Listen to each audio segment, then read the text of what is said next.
Good evening, everyone. Thanks so much for being here. It's an absolute pleasure to be moderating this debate.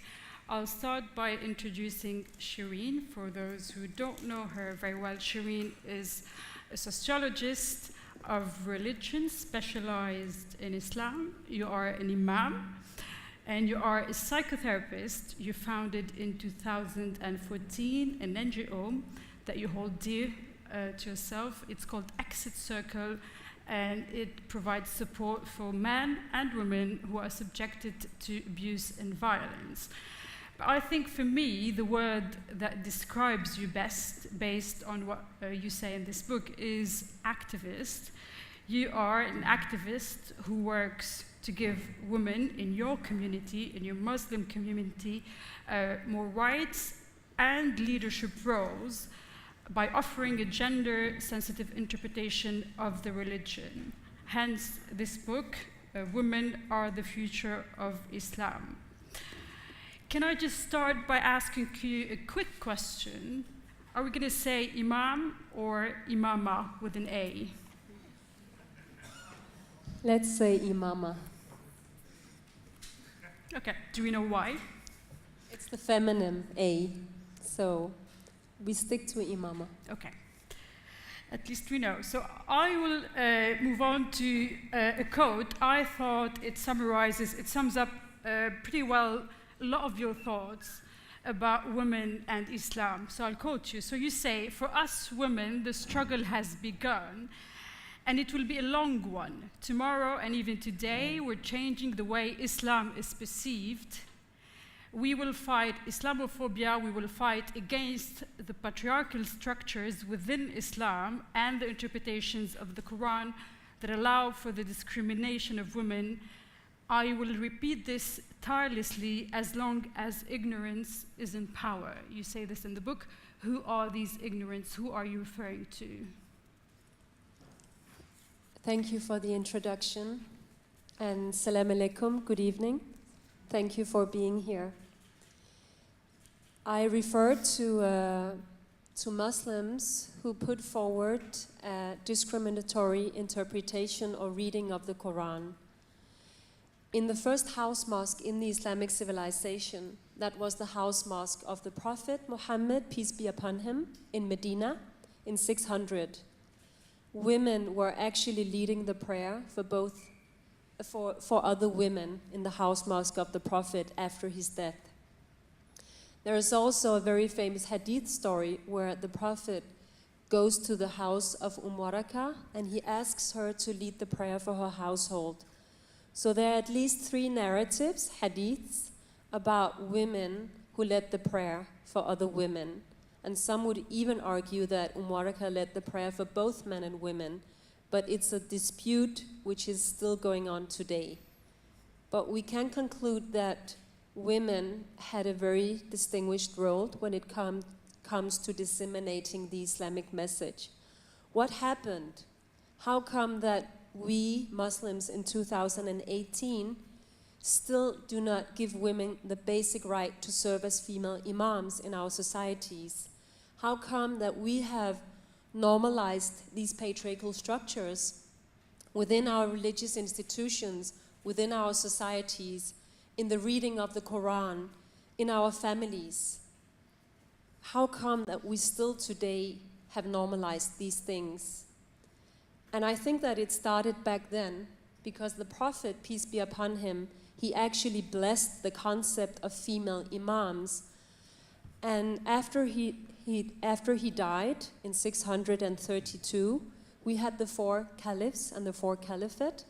And under the second caliphate, that was the caliphate of Omar in 634, Omar, he forbade women to lead the prayer for other women. And he told the women that you don't have to come to the mosque, you can pray in your houses, because under that period, slowly the house mosque became institutionalized. So in that process of institutionalizing the existing house mosque, women were told that it's not obligatory for you to come to the mosque, you can pray in your houses. So my point is that the patriarchal practice started back then in 634 when Omar forbade women to lead the prayer for other women. And it has continued until today. Men have monopolized the interpretation of the Quran for many, many years. And unfortunately, some of the readings of the Quran have discriminated women in different spheres. And before you get to this amount of knowledge yourself, you were somehow ignorant of your own faith. I think you only discovered your faith until the age of 19. And to me, after I read the book, I realized that actually it all began when you were 9 years old, and you recall this episode with your dad. When he's reading a newspaper, he says, "Sherin, come over to me." And so you come to see him, and he says, "What is your religion?" And you remained silent. And that was the moment where you started questioning your own identity. I have to say that your mom is Christian, she's Finnish, and your dad is Syrian Muslim. So what do you mean by I started questioning my identity? How did you end up finding your faith at the age of 19? It's a long journey, and I'm still on that journey. I think that the conversation with my father, it triggered something in me, because I was only 8 or 9 years. He was angry, you say. It made him angry that you didn't know back then what he Yeah, wanted I remember to be. that he was very angry. It was an irrational anger, because my father, he's very dear to me, and because he made a compromise with my mother that we should have the possibility of choosing our own religion when we became old enough to reflect. So he compromised, and he didn't give us, me and my sister, a strict religious Muslim upbringing. So we celebrated Christmas, we celebrated Eid, we celebrated all the rituals within both religions, and I have to admit that the indoctrination from my mother was more than from my father, because she was more at home. They both worked a lot, but she was more at home. So you had the chance to discover Christianity as well? Yes, I studied Christianity as well. I studied science of religion and philosophy, so I also studied Christianity. Yeah, so that was the moment where you started questioning yourself until... Yeah, I think that the fact that I have a Syrian Muslim father and a Finnish Christian mother, it laid the fundament for my journey. And I'm very happy and blessed. I feel very blessed because I had to navigate between different religions and cultures all my life. So I think that if the parents succeed in uniting different religions and cultures, the children will always be a step in front, because you have this psychological flexibility. In the age of 19, I knew that I wanted to study Islam. I wanted to specialize in Islam.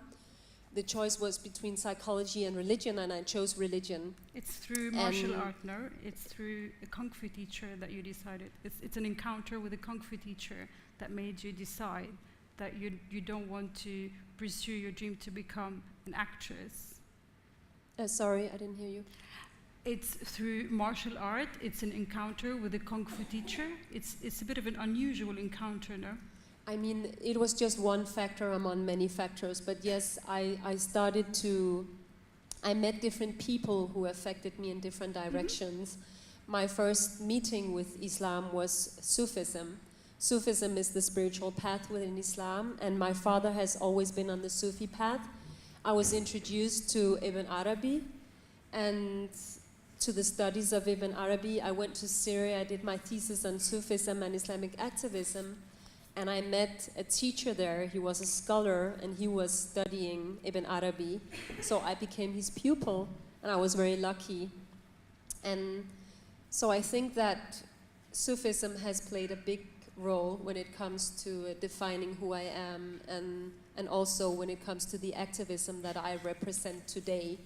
Later on, I started to read contemporary Islamic feminists like Amina Wadud, Margan Betran, Fatima Menissi, and others.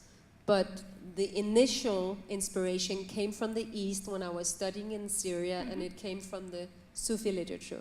Yeah, the reason I mentioned this teacher is because you say in the book that at this age you decided not only to study sociology of religion, but also you changed your name. You're no longer named Anne Christine, but Sherin Khankan. Did you change your appearance? Did anything else change with the name? Sherin has always been my nickname. Okay. So I took my nickname as my first name, and Khankan is my father's name, so it was always my name. Okay. And yes. Then, as you said, you started during these visits to Cairo, to Damascus. I think at some point also you spend the year in Damascus learning Arabic. You get to know Al-Nur Mosque. And then you come back to Copenhagen. And I quote you saying, when you came back to resettle, if I may say, in Copenhagen, you say, I felt lost, alone. I can't seem to find the warmth I desperately need. I only see individualism and isolation. And then you say, in a community, magical things happen, and this is where you decide to set up something called the Forum for Critical Muslims. Tell me a little bit more about this group that you set up. Yes, it was in August 2001, before September 11. It's so important for me to underline that it was before, because it was not a reaction to September 11. I wanted to create a community of believers. I didn't felt at home in the existing communities, and I really wanted to be a part of a religious community because I had been a part of the Abu Nur community, Sufi community in Syria, for more than 1 year. So I felt the magic of being a part of a community, of praying together, making dhikr together, and I started the Critical Muslims. And I think that the fundament for the Maryam Mosque was laid in this period where we started the Critical Muslims. I had my first vision of a mosque with female imams in Syria when I saw Sheikh Ahmed Kuftaru giving his khutbah, leading the prayer in the Abu Nur Mosque. And I had my first vision. I visioned a mosque with female imams, with a female mufti. And I thought, what would happen if the mufti was a woman or if the imam was a woman? I remember that we were always standing on the balcony looking at the mufti, and there was this distance, not only a physical distance, but also a mental distance, because we couldn't be close to the Grand Imam. And I wanted to change that. So in Critical Muslims, I wrote the first manifesto. It's called a Muslim Manifesto, where we were talking about our vision of a mosque with female imams. We were advocating for a separation between religion and politics. We were advocating for the possibility of uniting Islam and secularism, and we do not define secularism as they do in France and other places. We define secularism as a dialogue between religion and politics. Secularism is not identical to non-religiosity. So I also studied, I forgot his name right now. It's an Iranian author and philosopher who was very active in the establishment during the revolution in Iran. Abdel Karim Soroush is his name. So I was inspired also by his teaching and writings. What was the context back then in Denmark? The context, of course, like a month after we started the Critical Muslims, 11th September came and everything changed. It was like there was a before and an after. And so we had to use all our energy in defending our position as Muslim activists, as faithful practicing Muslims, because September 11 came. And the whole debate in Denmark, it transferred. It was based suddenly on fear, on feelings, and not on logical arguments or human rights arguments. So it was a difficult period. Yeah, do you recall any major achievement apart from conferences and debates and probably the manifesto that you wrote a couple of years later in 2006 in a Danish newspaper talking about this forum? Any major achievement you're proud of during this time of your life?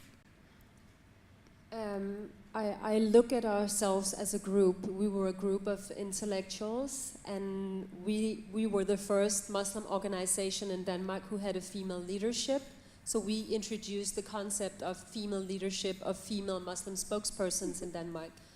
And I think I'm proud of that. Yeah. And at some point you dip your toe into politics as well. And then you pull out. Can you tell me why did you decide, what put you off? Why did you decide to leave politics? I was a candidate for the parliament for the Radical Left Party, and people said that I would go straight to parliament. It was a very prosperous period. And then we were at a yearly meeting where we were going to vote for different resolutions. And then one of the politicians in the party, he set up a resolution saying that it had a headline saying no to Sharia law, and that it had a premises saying no to the stoning of Amina Lawal in Nigeria. And of course I'm against the stoning of women. All my life I have been working with violence and women, and it's really something that matters to me. But I was arguing that when we are going to fight against the stoning of women, we should not make a headline saying no to Sharia law. Yeah, for those who don't know what Sharia is, can you just explain very briefly? Yes, Sharia is, in the Quran there are around 350 verses that Islamic jurists have defined as Sharia verses. And Sharia is defined very differently by Muslims. Some Muslims want Sharia to be implemented as law in a given society. Some Muslims argue that Sharia is a way to be close to God, that it's primarily the 5 pillars and these 350 verses, but it's more like a moral, ethical, philosophical, political, spiritual guidance to a Muslim in a given society. And so there are different interpretations and definitions of the concept of Sharia. Sharia is implemented in different Muslim society through you do a compare it concept to the called 10 Commandments in the book. You do compare it to the 10 Commandments, am I right? Yeah, I mean, if you make a small definition of Sharia, you could compare it to the 10 Commandments or to the concept of loving your neighbor. So it's the path to God. Yeah, so the controversy was about the Sharia law. Yes, so of course the concept Sharia is a very positive concept to Muslims. So when you are combining the stoning with Sharia, it gives people the impression that Islam is a suppressive, dangerous religion. So I was arguing that we should make a headline saying that no to stoning of women, and we should do it like Amnesty International is doing it. We refer to universal human rights and not like demonizing a specific religion. It's a very long story. But to say very quickly, I lost my candidate because of this situation, and it was, for the last 15 years, it has been mentioned, and some politicians used this to classify me as a radical Muslim. So this put you off. And I think in the book I realized that this is where your father intervenes again, and he says, I think you should devote yourself to what matters to you, a newborn feminism within Islam. Do you think, had you been a man or a son, he would have said this to you? He would have said, leave politics and go to feminism and activism? No, actually I took the decision by myself to leave politics because I felt that I could act more wisely outside politics by being an activist. Okay. So it was my own decision. Okay. I'm just saying, because you said, I listened to him and I decided to leave politics and move to activism and feminism. Am I right to think that he was more present in shaping your career more than your mom? My father? Yeah. No, I think Because you only mention her when you say, at some point you say, she inspired you by teaching you, or by giving you the love for reading. But I think it's mainly your dad who's present. Yeah, I'm very close to my father. I'm also very close to my mother. They both inspired me equally. My mother really inspired me in the sense that how she raised me and my sister. And she taught me that when you raise your children, you have to raise them without raising them. And because now I'm a mother of 4 small children, so I know that it's very difficult to raise your children without indoctrinating them or having expectations. And my mother, she never had any expectations. She didn't have these great expectations. And I think that's very important as parents not to have these expectations. Mm-hmm. But I was influenced by my father. I was influenced by, he's a feminist. He used to say that the perfect man is a woman. And I am very close to my father. Yeah. And so presumably you spend most of your 30s, dedicating your time to your family, but also you just told me that you wrote 3 books. And so the journey that started with your decision, as you say, deciding not to leave politics and to start mixing activism with religion, it culminated with you founding the mosque, the Maryam Mosque, in 2016.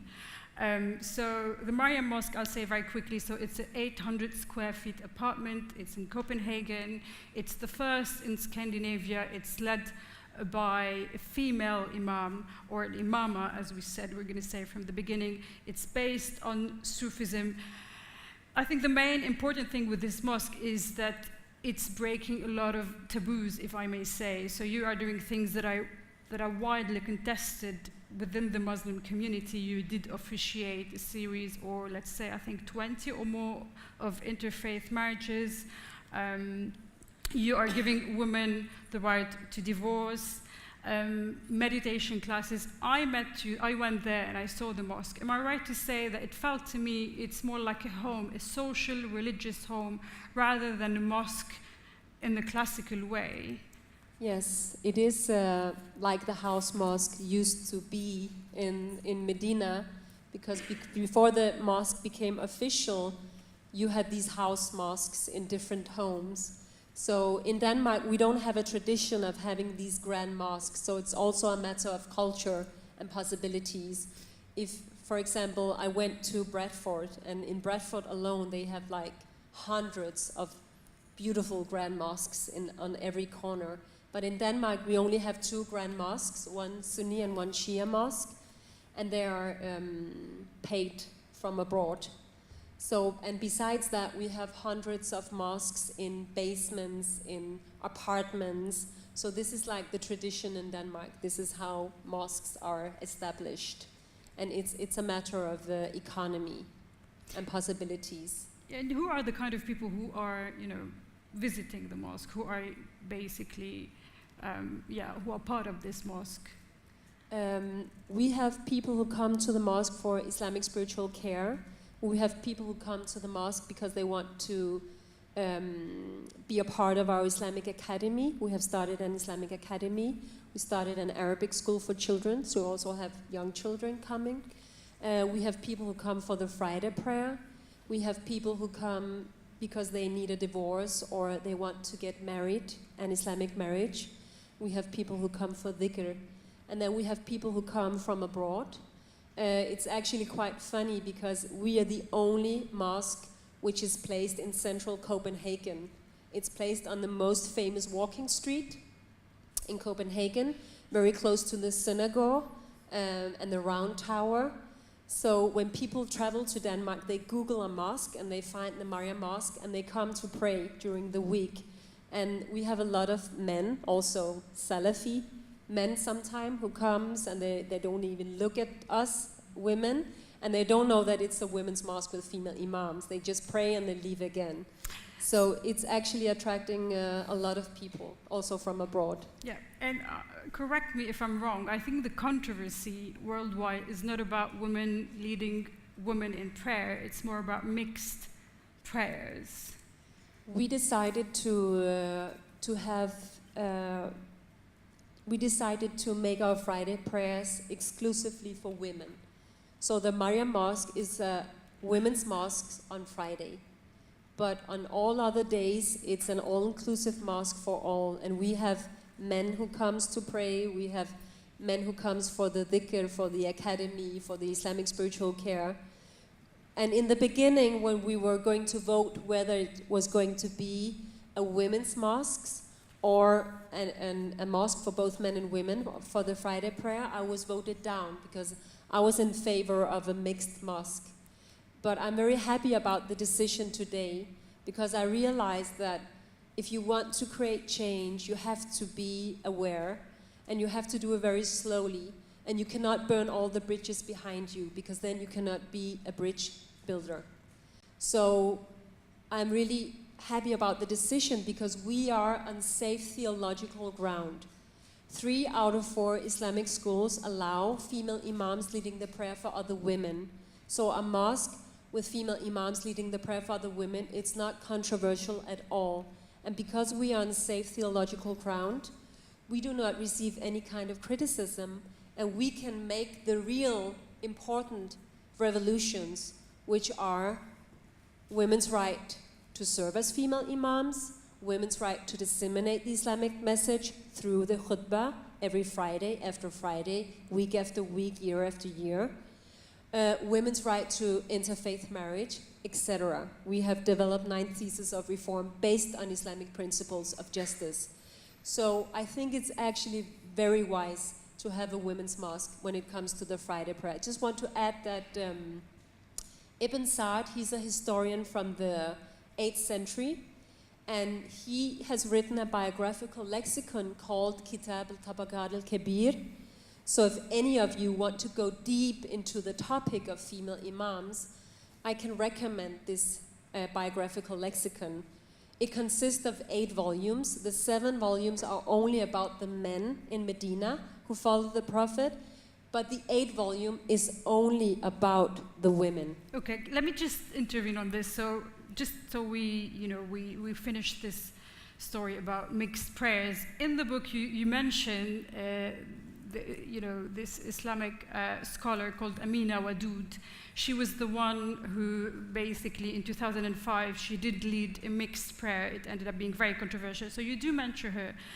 And very briefly you say that it will be the first Friday prayer of its kind since Prophet Muhammad reportedly authorized a lady called Waraqah to lead her household in prayer. You say it took 1,400 years to do it again. So obviously it's something that you're keen on doing. When do you think you will be able to do it? I don't know. To me, it's not. I mean, we have a lot of mosques around the world. Did I tell you that? Did I say? Because I did a lot of interviews. Did I tell you where there are female imams? No. Okay. There are female imams in China since the 1820s. In US, Amina Wadud led the prayer for men and women back in 2005 or 6. In Canada, there are mosques with female imams. In South Africa, in Somalia. In Morocco, the state educates 50 murshidats every year, religious Islamic teachers. They do not lead the prayer, but they give Islamic spiritual care, which is actually the essence of being a female imam or an imam in general.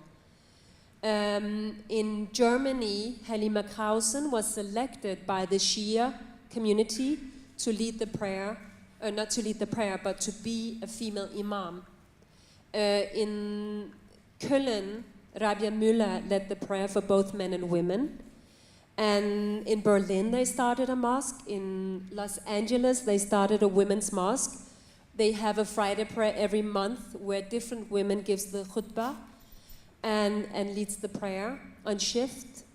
And in Switzerland and in UK, you also have an all-inclusive mosque with a female imam. So you don't know whether it's you cannot say that it's going to be the next step. It's too early for this. I hope so. I hope we already what's we already have doing a lot of men who comes to us and tells us that we really want to be a part of the prayer. We want to come with our families. So I hope that it will happen. Okay. I'll move on to something else. So basically what you say is you want to change the narrative about the role of women within the Muslim community. So no, not exactly. We are going back to the roots, we are going back to the sources. Yeah. And we're rereading the Quran according to our times and our societies. So the things that we are doing, it's not a reformation, because we're actually going back to the roots. Yeah, so there are two things here. So either you're saying that there isn't any textual basis for, let's say, for not allowing women to lead. So this is one thing, and we got this from, from the example of women leading prayer. Or the other argument that you're presenting is to say, well, it is in the sacred text, but we need to reread it based on today's context. And you give a couple of examples about polygamy, witness, women being witness. I'll take this example of inheritance, and you say the Quran stipulates that a woman's inheritance should be less than a man's. And then you say at the time of the Prophet, only the man was responsible for the material comforts of the household. So therefore, because today things have changed and women are allowed to work, so you are suggesting rereading this verse of the Quran. Some people might think... Could I just add? It's because the verse is not based on gender. The verse is based on responsibility. Yeah, but my question is... So if the premises are not there anymore, because women and men have equal responsibility, and so the verse is not valid in the same sense, because It's not a matter of gender, it's a matter of responsibility. Some people might say, are you contesting the word of God? This is the Quran, this is not even the hadith or the interpretation. This is literally the word of God. Are you suggesting that we should reread the word of God? I think it's very natural to reread the Quran. We have to read it all the time, and we have to reread it, and every time we read the Quran, it's like an ocean. You see new things, and you get inspired, and you get affected. So, and it's not something new what we're doing. Women and men throughout times have read and reread the Quran again and again and again, so it's actually something that we are obliged to do. But it's a sacred word. It's something that's emanating from God, according to millions of Muslims. How can you just, come out and say, well, this is no longer viable today, so I'm going to change it?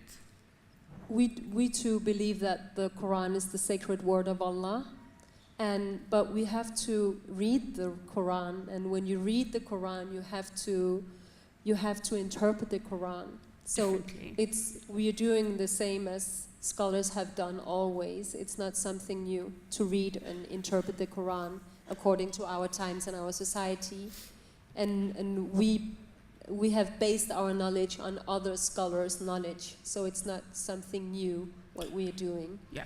Mixing feminism and religion, I believe, has brought you a spectrum of adversaries. So you have conservatives who probably think that you are, bringing religion into disrepute. You have the far right, they might think that Islam by essence is an unfair, probably violent religion, and say maybe they don't listen to you. Why did you decide to do it within a religious framework? I'm wondering, why don't you fight for women's rights outside a religious framework? And so in that case, you will be serving Muslims and non-Muslims, which is basically the formula you grew up with. Actually, my work in the Exit Circle, where we are fighting emotional abuse, psychological violence, and negative social control, it's in the secular sphere. So I'm fighting patriarchal structures in the secular sphere, and the Exit Circle is for everyone, because emotional abuse, psychological violence, negative social control, it's a universal plague. It exists, it can exist within all families, within all cultures, religions, etc. But we have some specific problems within our practices of Islam. And if you want to solve that, if you want to find Islamic solutions to existing dilemmas in the youth, you have to operate in the religious sphere. So this is a part of our activism. Let me give you an example. One of the most important things, if you want to start a mosque with female imams and establish a mosque with a spiritual female leadership, you have to be engaged with Islamic spiritual care. Leading the prayer, it's only 10% of what we do. 90% it's about human rights. So Islamic spiritual care, it's when people come to you with their problems, and being an imam or an imama, you have to serve the people who come to you with their problems. And some of the most acute dilemmas of our time today is the fact that Muslim women do not have the basic right to divorce. Even in cases with violence, with severe violence, Muslim women cannot divorce unless the husband gives her the divorce.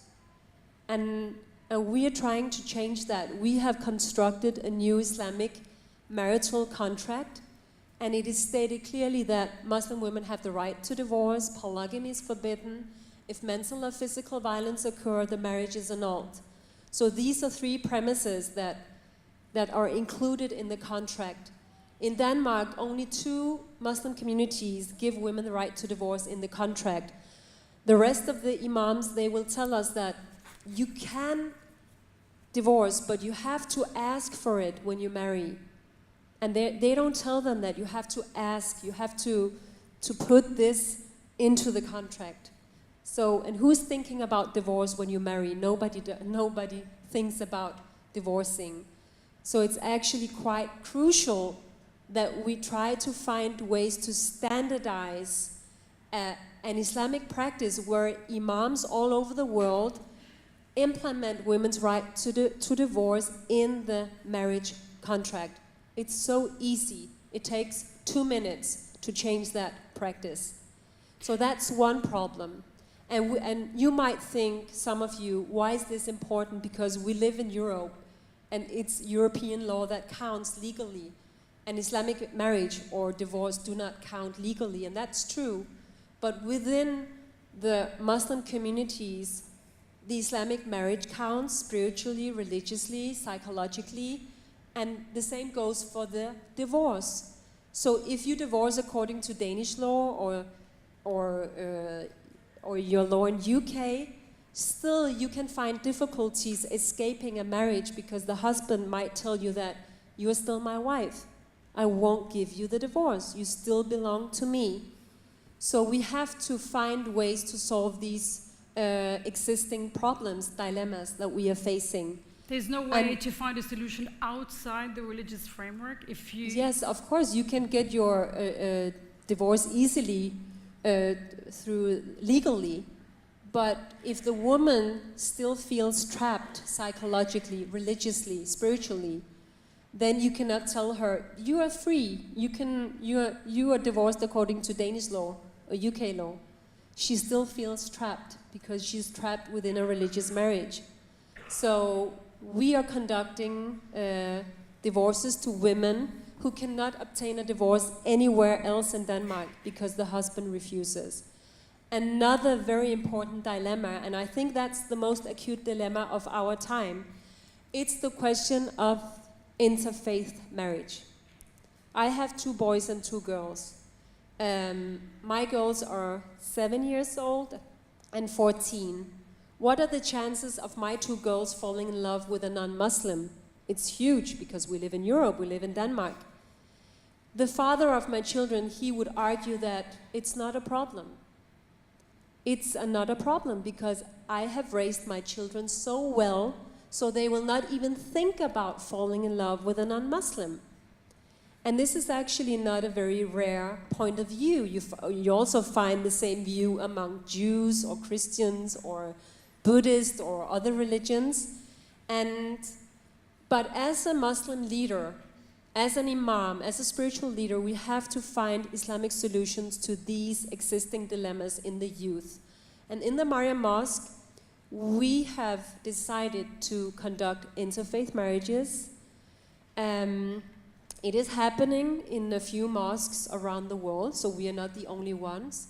But we believe that women's right to choose their love partner is a basic Islamic right. It is not stated in the Quran that a Muslim woman can marry people from the book, and it is not stated that she can't marry people from the book. Well, I think there's something on this I'd like to say. You know, when I was working on your story, on the imam story, and then I wanted to work on the inheritance law as well, often you end up, you find yourself in this situation where you present an argument with one verse of the Quran and someone else will come up with another verse or with another sacred text. It feels to me that it's an endless conversation. So yes, you can say something about the verse that you're mentioning, but someone else might come up with another argument. Do you agree with me? Can I answer your question? Yes, we can have an endless discussion, and we will, because we have the right to different opinions within Islam. Yes, so what you're presenting is your own interpretation. But what makes the difference, what makes the whole difference is activism on the ground. What makes the whole difference is that we have established a mosque. We have made it possible for women to marry non-Muslims. We have conducted more than 30 Islamic marriages, and half of them are interfaith marriages. Who can say that what you're doing is legitimate or not? The question of legitimacy? The question of legitimacy is always based on three things: knowledge, Islamic theology, and need. So, if people come to us, this means that we have legitimacy. If people seek us, it means that we have legitimacy. So we have couples coming from Denmark, Norway, Sweden, France, even UK, to get married in the mosque. It means that this couple gives the mosque legitimacy, and the families as well. So legitimacy is based on need, and it's based on people accepting you as an authority. In this book, I felt that at some points you are using strong language. You use words like fight, struggle, battle. You at some point also mentioned the Syrian president Bashar al-Assad. You say he's a tyrant. I think you mentioned him when you tell us about the opposition resistance group you call it that you established in 2013 in Copenhagen. At some point also you mentioned the veil. You say that you cannot measure someone's faith based on a piece of cloth. I personally felt that it was a bit edgy, extreme, because I think the veil is not a piece of cloth for millions of Muslims. And when you talk about narrative and I think wording is very important. Aren't you losing supporters by using, words like ignorant, ignorance, millions of people, or thousands, let's say, still believe in the Syrian president.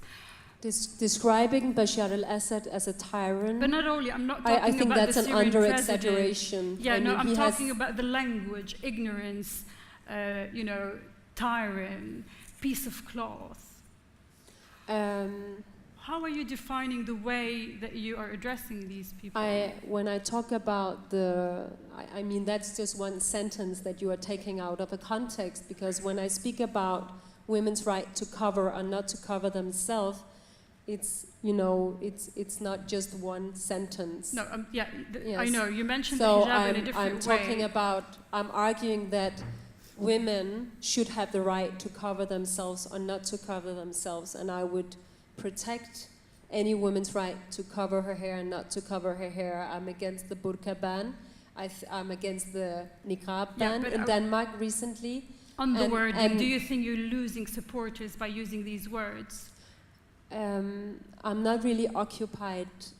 But you're reaching out to people. You want people to come over to your project. No, I'm not afraid of that. Okay, let's move on to something else. Speaking of the veil, you say that you do not wear the veil. You only wear it when you're praying, but you do wear the burkini when you go swimming. Can you cherry pick faith? Can you choose one thing and not the other, depending on what you feel like? Or, how can you decide on your faith?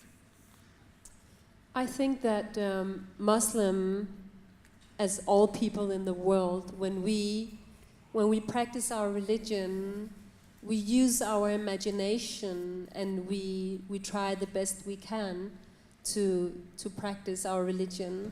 So the argument that you pick and choose as you like, I really don't like it. I think it's condescending, because it's not a matter of picking and choosing. So why the burkini and not the veil? It's not the way you see it. This is not how you see it. It's my own free choice. If I want to go to swim and there are other people, I would like to cover myself and I feel comfortable. So it's a free decision that I take as an individual. And I think that we have to decide for ourselves what works and what doesn't work, and we should not let other people define who we are. So this book was first published in French last year, and this year it's in English. You told me that it's going to be published in Spanish, German, any version in Arabic at all? Not yet, but I think it will come. You think? You're not sure? Not yet. Okay. The reason but I think it will come. Okay. So you didn't plan it. No, I didn't plan. I never expected that it would be translated to other languages. So yeah. I'm really happy about it. Because the reason I'm asking about the language is because I'm wondering who you are talking to. Is it mainly Europe or is it only Europe? No, who is your audience? I'm talking to a new generation of Muslims, but I'm also talking to non-Muslims. How can you expect women who inspired you in Damascus or women who live in rural areas of Cairo to understand your message if you do not speak the language? If I don't speak which language? If you're not addressing them in their own language. I don't understand your question. I wrote the book in English, and if the book is being published in Arabic, it will be translated into Arabic, and then they will be able to read it and understand it. I'm saying this because you say we are here to transform Islam in Europe and beyond. We will go as far as China to put an end to ignorance again. So I'm wondering how these women who are based in Damascus or in Egypt, they will understand. I think you are an inspiration to a lot of women based in these. I mean, if you want to go to China, you're probably going to, you're going to pass by the Middle East or the Arab countries or the Muslim countries. Who are you talking to? And part of me is wondering whether it's another example of Arabs and Muslims talking to each other through the West. I think that some of the themes that I'm raising in the book are universal themes. And these themes are important to women all over the world. The theme about Muslim women's right to divorce is a very acute theme, which is also very important to Muslim women living in Arab countries or abroad. Would you consider going to Syria? Interfaith marriage is also an issue which is important globally. So I think that many of the issues that I am directing in the book are important also beyond Europe. Would you consider, for instance, one day doing this work that you're doing in Syria or in one of the Arab countries? I mean, that would be a dream come true. If where the narrative, emanates from, the narrative that you're trying to challenge. Yeah, that would be wonderful. Okay, thank you very much. I think we're going to now move to questions from the audience. You're welcome to give, any comment you have, any questions. We'll start with the gentleman over here. Thank you so much for your amazing talk, and I feel really proud that you are doing this amazing work. But I have a question. You said that you see secularism as a debate between religion and politics and not something without religion, right? But in a response to a question, Could you hold it closer? Okay. Could you repeat it? I couldn't hear you. Now you can listen? Yeah, so you said that you see secularization as a debate between religion and politics and not something without religion. But in a response to a question, you said that, when you have to deal with depression, emotional problems, you have a secular sphere for that. But when you have to deal with the problem within Islam, you have an Islamic So I see a confusion there because I see there is a division between that, And my second question is, there is a lot of debate like, reinterpreting Quran in the 21st century, So my question is, why do you feel the need to go to a book? Because we are in the 21st century right now. We have human charter that give rights to every human being regardless of gender. And the Taliban are doing the same thing. They are going to the book. So what's the difference between Islamic feminism and these jihadis? They are going to a book which is 1400 years old. And we have like in the 21st century where we have evolved. So what do you feel? Why do you feel this need? Thank you. Thank you for your question. When I established the Exit Circle, we live in a country in Denmark where it's very, very important to be very clear about, you cannot have religion interfere if you have started an NGO. It has to be strictly secular because it's for everyone. We are dealing with mental violence, psychological abuse, negative social control, and our method is the narrative method and cognitive psychotherapy. So we are establishing self-help groups, we are giving them cognitive tools, we are identifying the security behavior, and we're trying to deconstruct or challenge the security behavior. So it's not a matter of religion, it's a matter of finding ways to combat violence, and violence exists within any community, everywhere. It's a plague. So it's very important that we don't mix it with religion. But we have women who comes to the Exit Circle and they are in an abusive relationship, and then they tell me that I'm trapped in an Islamic marriage. I cannot escape my marriage. And then I suddenly have a double role. I can tell her that we have a mosque, the Maryam mosque, where we can actually help you with getting your Islamic divorce. So we can transfer her to the Maryam mosque and then she can obtain her Islamic divorce in the mosque community. So this is the way we deal with these things. We have to keep it separately, and because we have to use a universal method. This is how we work. It's a decision that we have chosen to take. And your next question, why go back to the roots? And it's also a decision. If you are practicing Muslim, I have chosen to operate within the religious sphere, and it is something which is important to me. And I think that in order to create change within the religious sphere, you have to act within the religious sphere. You cannot only use human rights arguments, even though that I believe that the majority of the human rights arguments are also present within the Islamic tradition. Can I just say very quickly that people on the other side are more than welcome also to ask questions. So I don't know, Anna, do you want to go to the other room? Or yeah, so we'll try and to alternate just to be fair. Hello. I want to ask about the difference between the new contract for marriage and divorce, the difference between these and the al-khula. Thank you. Yes. When a woman asks for a divorce, we call it khula. So what is the difference between giving the woman the right to divorce in the Islamic marriage contract and then khula? Because we have given the woman the right to divorce in the contract, all the couples who are married in the Maryam mosque, the woman can easily get her divorce.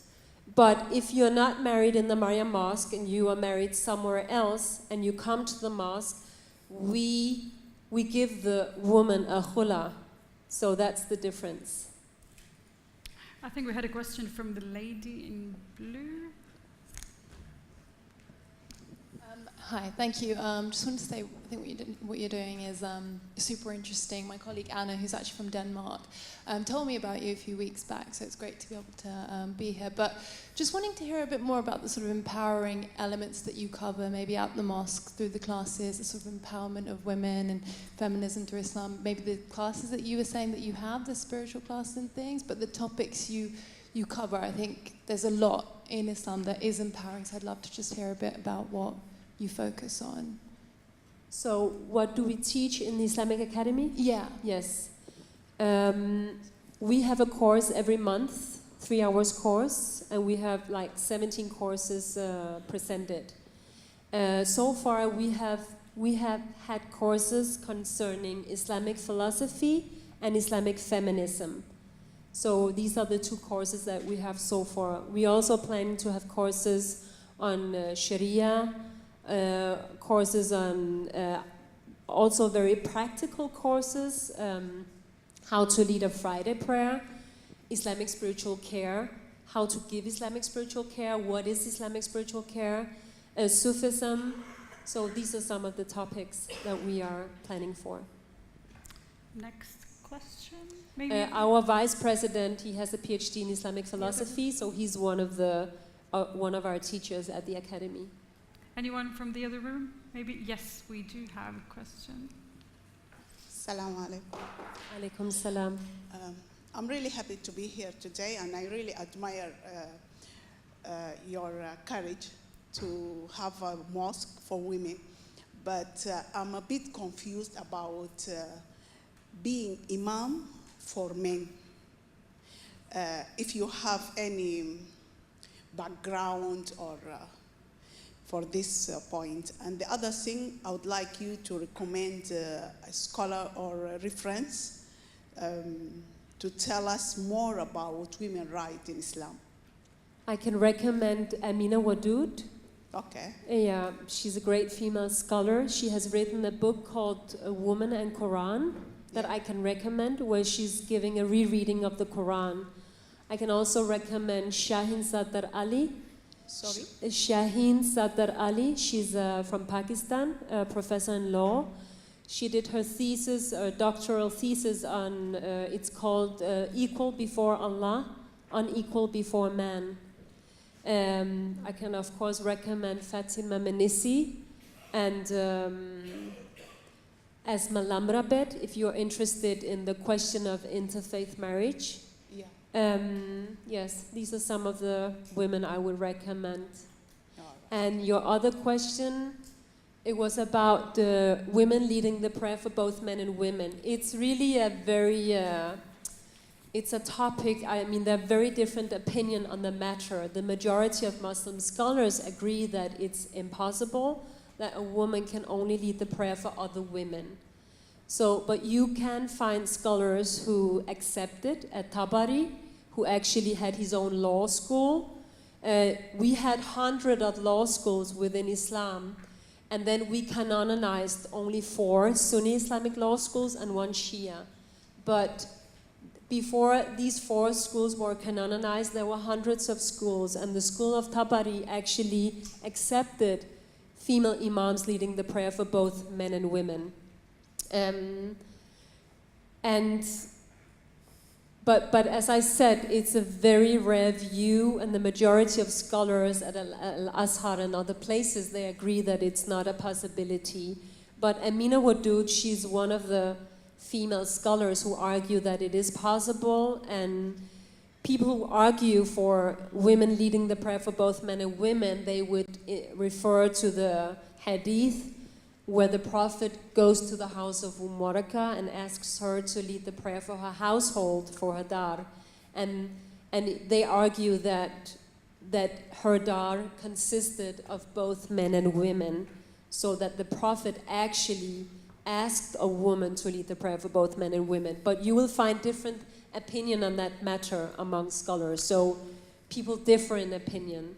I think, can I just very quickly interfere? Yes. I think the problem with the mixed prayer is physical. I think they do not allow a woman to be, or man to be standing behind a woman. Am I Is it correct? Yeah, it's a social explanation, but I think that the majority would argue that if it's not a part of the tradition, then you cannot implement it.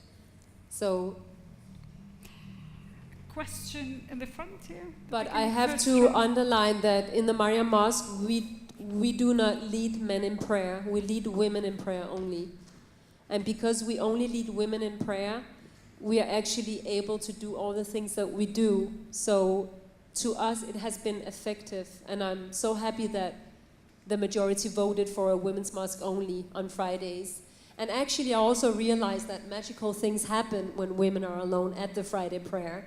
So that's also something positive. Hello, and thank you very much for being here and for whatever you're doing. My main question is about the title. So whatever fascinated me more, by the way, I'm a student, I'm doing a master's, so I'm dealing with Islam and feminism. So what fascinated me is the title, which in your book as well, it's apparent that it was not an easy decision. So knowing that, for example, in China, there are women that they lead prayer, but they're not being called imamas. Do you think it is important, semiologically, as a symbolism, to have the name, or it is more important to pay attention to the function? Both. I think function is important, of course. That's the most important thing, but I do believe that titles also have a symbolic meaning, and it is important what we name things. So if you start a mosque, if you lead the prayer, if you give the khutbah, if you do Islamic spiritual care, if you give divorces and conduct marriages, then you are acting as an imam. So, but the imam title, it's a non-protected title. So, and it has so different and varied meanings among Muslims. But an imam, semantically, it's a person who's in front, who leads the prayer, who leads the mosque. And, but because it's a non-protected title, it's also a very dangerous title, because anyone can take upon the title and use the title. And this is why, for example, in Denmark, we don't have an imam education. And because of that, we have imported imams from other countries.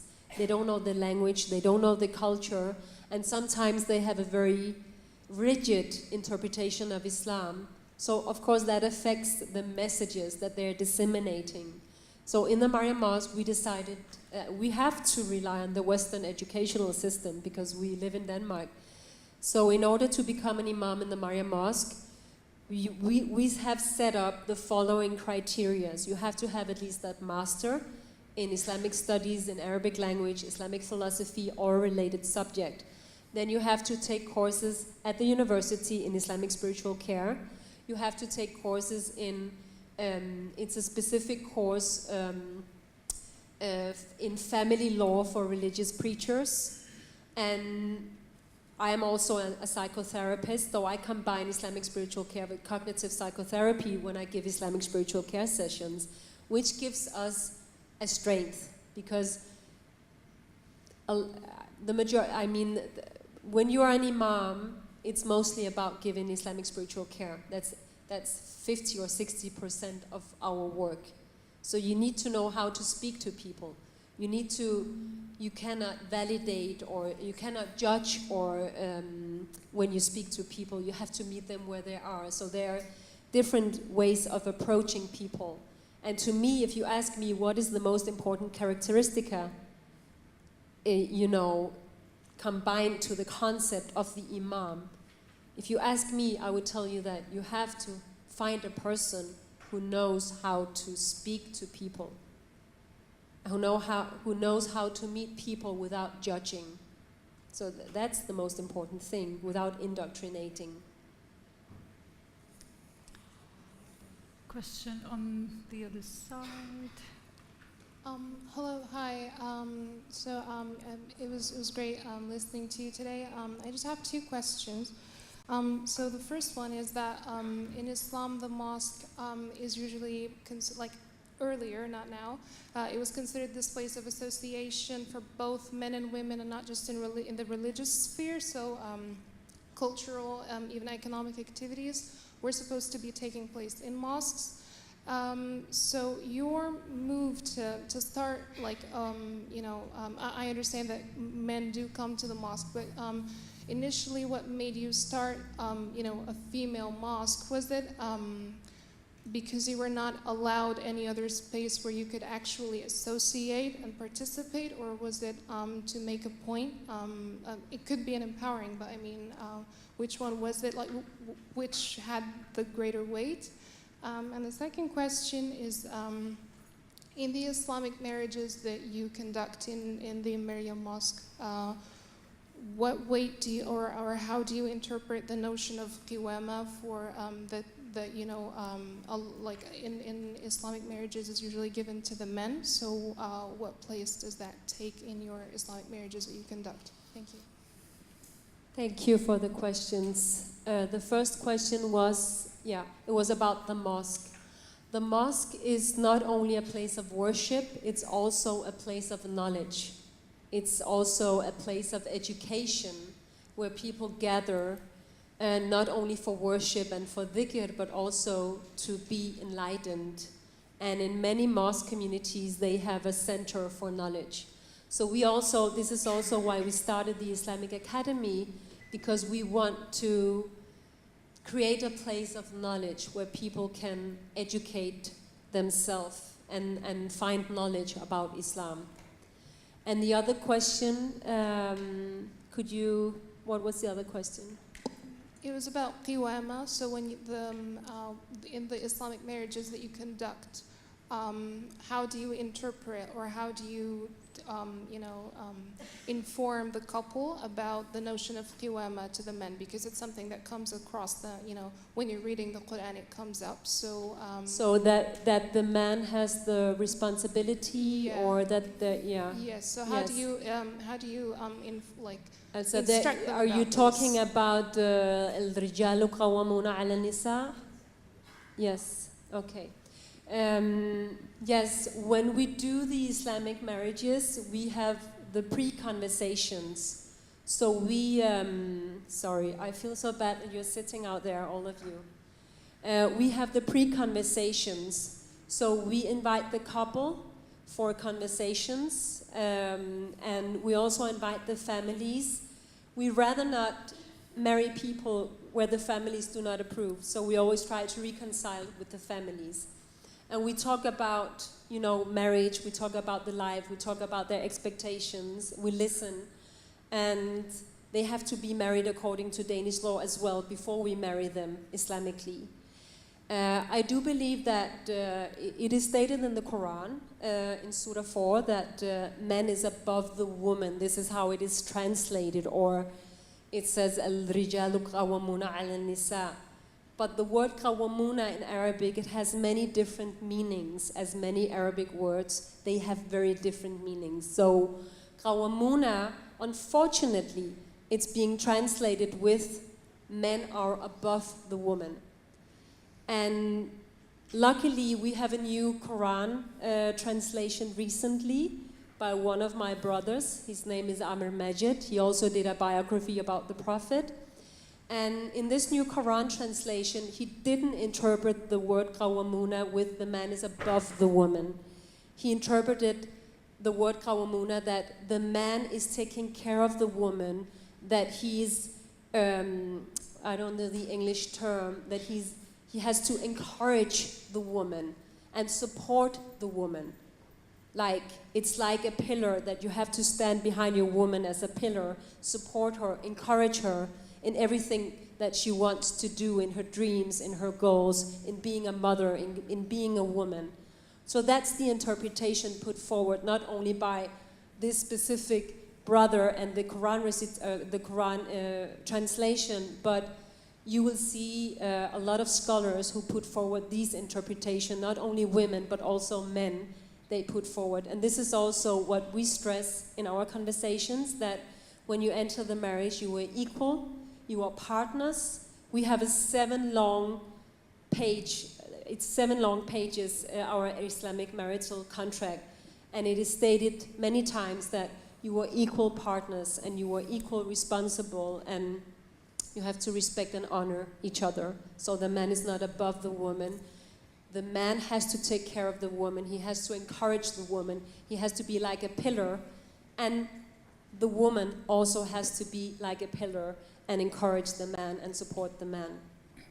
I think that's all we've got time for. Sherin is going to be signing books in the adjacent room, so I'm sure I can take 2 more questions, that's fine, if it's okay. Maybe just one more, because we want your recitation to be heard as well. Yes, I have a female recitation for you. It's the first Danish female recitation publicly. I made a short documentary where you can hear it. It's really beautiful. So I just wanted to share with you how it sounds like when women recite the Quran. Okay, so the last question, maybe the gentleman here?